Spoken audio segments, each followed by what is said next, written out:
Тем временем молодые бизнесмены Якутии смогут представить свои проекты ведущим предпринимателям Венчурного фонда развития интернет-инициатив.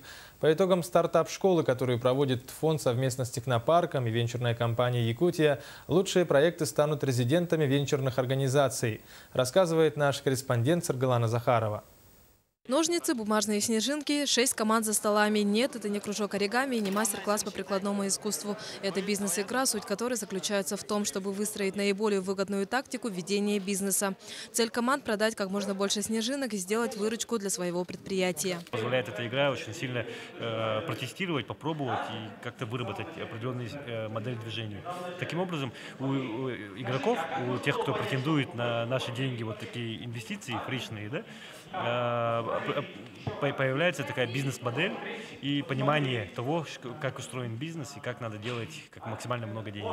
Команды состоят из совершенно разных людей, что для одних стало преимуществом, а для других – столкновением личностей. У нас была тактика, конечно. Кто-то продает, кто-то режет. Кто хорошо режет, тот и режет.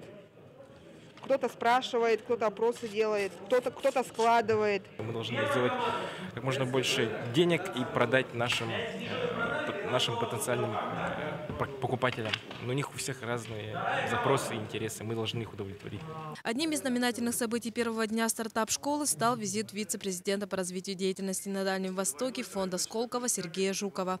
Он дал особый стимул участникам, пригласив лучших представить проекты уже в инновационном центре. Рассчитываю на то, что часть из ребят создадут команды, которые станут нашими резидентами. Хочу сказать, что в Якутии, да и вообще на Дальнем Востоке, нет ни одного резидента Сколково, несмотря на то, что мы работаем уже 4 года, и общий объем резидентов у нас 1300 компаний. Очень бы хотелось, чтобы мы вместе интенсифицировали эту работу.